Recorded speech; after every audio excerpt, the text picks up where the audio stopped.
இப்போ 6th standard first மிட்டமில் important question பார்க்க போகிறோம். இது ஒரு 5 மார்க்கு. Exercise 1.2ல 6th some. இது ஒரு 5 மார்க்கு, ரொம்ப ரொம்ப இம்பார்ட்டண்டான 5 மார்க்கு. இது வந்து second sum. Rajan writes 3 digit number using the digit 4, 7 and 9. What are the possible number he can write? Rajan 4, 7, 9 என்ற இலக்கங்களை பயன்படுத்தி 3 இலக்க எண்களாக எழுதினால் எத்தனை எண்கள் எழுத முடியும்? அதாவது என்னன்னா, இந்த 4, 7, 9 இந்த நம்பரை பயன்படுத்தி 3 டிஜிட் நம்பரை ஃபார்ம் பண்ணும். ரிப்பீட்டேஷன் இல்லாம வந்த நம்பரே திரும்பி வரக்கூடாது, அந்த மாதிரி எழுதணும். எழுதலாமா? ஃபர்ஸ்ட் 4, 7, 9 இது ஃபர்ஸ்ட் நம்பர். அடுத்த செகண்ட் நம்பர் வந்து ஃபர்ஸ்ட் 4 அப்படியே போட்டுக்கலாம். இந்த 7, 9 அப்படியே மாற்றி போட்டுக்கலாம். 9, 7.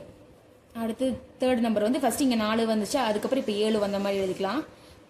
7 ஃபர்ஸ்ட்டாக இருக்க மாதிரி எழுதிக்கலாம். 7க்கு அப்புறம் என்ன மற்ற ரிமைனிங் நம்பர் இருக்குது? 4, 9. அடுத்தது 4வது நம்பர் 7 அப்படியே போட்டுக்கலாம். இந்த 9, 4 மட்டும் இடத்த மாற்றிக்கலாம். 9, 4. அடுத்து இப்போ 4 ஃபர்ஸ்ட் வந்துச்சு, 7 ஃபர்ஸ்ட் வந்துச்சு. அடுத்து 9வது நம்பர் வந்து எழுதிக்கலாம். இங்கே 9 ஃபர்ஸ்ட் வந்துச்சு. 9 ஃபர்ஸ்ட் போட்டால் ரிமைனிங் நம்பர் என்ன இருக்குது? 7, 4. அடுத்தது 6th வந்து 9 அப்படியே போட்டுக்கலாம். இந்த 7, 4 மட்டும் அப்படியே இன்டர்சேஞ்ச் பண்ணிக்கலாம். 4, 7 மொத்தம் என்ன? 6 நம்பர்ஸ்.